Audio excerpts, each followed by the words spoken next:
कुछ नहीं साहब, ये तो सब नौटंकी है। देखिए, पहली चीज़, आपको इस्तीफ़ा तब देना चाहिए था जब आप जेल गए थे।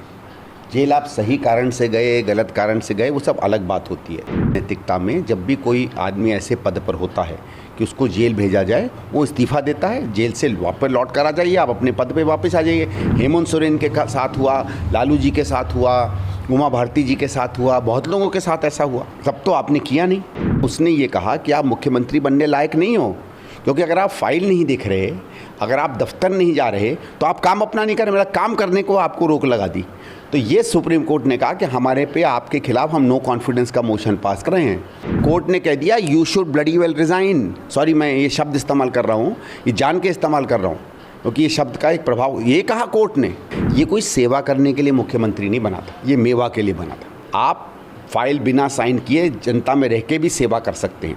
फाइलें तब चाहिए जब मेवा चाहिए। राजनीतिक निर्णय इस हिसाब से लिया जाता है कि बाकी बड़े नेता कौन हैं पार्टी में, किसका लोगों में प्रभाव है, वोट पर क्या असर हो सकता है, जनता समुदाय में क्या असर हो सकता है, सरकार वो कैसे चलाएगी।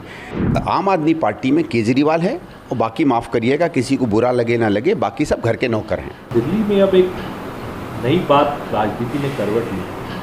मुख्यमंत्री अरविंद केजरीवाल ने ऐलान कर दिया कि इस्तीफा दूंगा और जनता तब तक पद पर नहीं आऊँगा जब तक जनता मुझे नहीं चुनकर दोबारा भेज देगी। इस मूव को कैसे देखते हैं? कुछ नहीं साहब, ये तो सब नौटंकी है। देखिए, पहली चीज़, आपको इस्तीफ़ा तब देना चाहिए था जब आप जेल गए थे। जेल आप सही कारण से गए, गलत कारण से गए, वो सब अलग बात होती है। बात हाँ ये है कि हमारे यहाँ नैतिकता में जब भी कोई आदमी ऐसे पद पर होता है कि उसको जेल भेजा जाए, वो इस्तीफ़ा देता है, जेल से वापस लौट कर आ जाइए, आप अपने पद पे वापस आ जाइए। हेमंत सोरेन के साथ हुआ, लालू जी के साथ हुआ, उमा भारती जी के साथ हुआ, बहुत लोगों के साथ ऐसा हुआ। तब तो आपने किया नहीं। और अब आप कह रहे हैं कि मैं अब, क्योंकि सुप्रीम कोर्ट का अगर आप देखिए जजमेंट, सुप्रीम कोर्ट के जजमेंट ने क्या कहा, सुप्रीम कोर्ट मुख्यमंत्री को अपने पद से तो नहीं हटा सकता। तो सुप्रीम कोर्ट ने दो चीज़ें की, एक तो बेल दी, और बेल का हम स्वागत करते हैं, क्योंकि हम ये मानते हैं कि अगर आदमी दोषी करार नहीं है कोर्ट में, तो उसको बेल एक अधिकार के रूप में मिलनी चाहिए। अब वो मिली, इनको ठीक मिली। लेकिन कोर्ट ने क्या कहा, कोर्ट, क्योंकि मुख्यमंत्री पद से आपको नहीं हटा सकता है, उसने कहा कि पद पे तो आप बने रहो, लेकिन आप दफ्तर नहीं जाओगे, आप फाइल नहीं साइन करोगे, आप अधिकारियों से बात नहीं करोगे, आप उन लोगों को डराव धमकाओगे नहीं जो आपके यहाँ विटनेस हैं। इसका मतलब है, उसने ये कहा कि आप मुख्यमंत्री बनने लायक नहीं हो, क्योंकि अगर आप फाइल नहीं देख रहे, अगर आप दफ्तर नहीं जा रहे, तो आप काम अपना नहीं कर रहे। मेरा काम करने को आपको रोक लगा दी। तो ये सुप्रीम कोर्ट ने कहा कि हमारे पे आपके खिलाफ हम नो कॉन्फिडेंस का मोशन पास कर रहे हैं। बेल आपको मिलेगी, क्योंकि बेल एक व्यक्ति के रूप में आपका अधिकार है। बेल का ये मतलब नहीं है कि आप दोष हैं या निर्दोष हैं, क्योंकि बलात्कारियों को भी बेल मिलती है, हत्या के आरोप में जो आरोपित होते हैं उन्हें भी मिलती है, बाद में आरोपित भी घोषित हो जाते हैं। तो ये मतलब नहीं है कि बेल का कि कोई आप निरपराध हैं। तो एक तो ये कि कोर्ट ने ये कहा कि मैं आप पे भरोसा नहीं है। देखिए, वहीं हेमंत सोरेन को जब बेल मिलती है तो कोई कंडीशन नहीं लगाई जाती है। इसका मतलब है कोर्ट को ये विश्वास था कि हेमंत सोरेन जी के खिलाफ जो केस है उसमें मूलतः कुछ नहीं है। इनके खिलाफ क्या कहा, आप फाइल नहीं छुएंगे, आप अधिकारियों से बात नहीं करेंगे, आप दफ्तर नहीं जाएंगे, मतलब है आप मुख्यमंत्री पद के लायक नहीं हो या मुख्यमंत्री का कोई भी काम नहीं करोगे। एक तरीके से कोर्ट ने कह दिया you should bloody well resign. Sorry, मैं ये शब्द इस्तेमाल कर रहा हूँ, ये जान के इस्तेमाल कर रहा हूँ, क्योंकि ये शब्द का एक प्रभाव, ये कहा कोर्ट ने। उसके बावजूद थोड़ी सी शर्म तो इस इंसान में रही होगी कि इसने कहा अब हमारे कोई मतलब नहीं, क्योंकि देखिए, ये कोई सेवा करने के लिए मुख्यमंत्री नहीं बना था, ये मेवा के लिए बना था। आप फाइल बिना साइन किए जनता में रह के भी सेवा कर सकते हैं।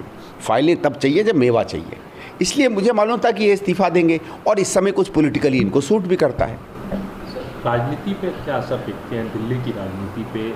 हालिया हरियाणा के अंदर आम आदमी पार्टी भी चुनाव लड़ रही है, प्रचार करने जाहिर तौर पे जो है अरविंद केजरीवाल जाएंगे, किस तरीके से देखते हैं? नहीं, हरियाणा में तो ये जाएंगे ही भाई। वो तो एक होता ना, किसी भी एग्रीमेंट में कुछ प्रत्यक्ष होता है, कुछ अप्रत्यक्ष होता है। तो ये तो जो बिना लिखी हुई बेल की एग्रीमेंट है वो यही है कि आप पंजाब में, हरियाणा में जाके कोशिश करेंगे कांग्रेस को हराने की। केजरीवाल के साथ जब भी कुछ हुआ है तो एक होता है जो वो पब्लिकली कहता है, और एक पर्दे के पीछे बीजेपी या उनके नेताओं से वो क्या बातचीत करता है। मैं आपको बता दूं, आप माने या ना माने, अभी से कुछ समय पहले जब सिसोदिया को बेल मिली थी, तो एक मेरे अच्छे मित्र हैं भारतीय जनता पार्टी में, मैंने जब उनको फ़ोन करके कहा तो उन्होंने कहा भैया हरियाणा के चुनाव आ रहे हैं, समझा करो।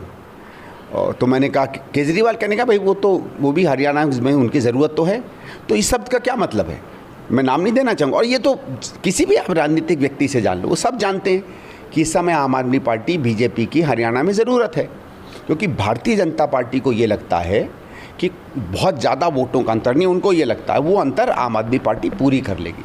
लेकिन ये बेचारे ये चीज़ नहीं जानते हैं कि जिन सीटों पे हम जीत रहे हैं, और मेरे हिसाब से 65-70 पे तो इस समय हम बहुत आगे चल रहे हैं, इतना बड़ा अंतर है कि 10 केजरीवाल भी उतर जाएं फील्ड में तो फ़र्क नहीं पड़ेगा।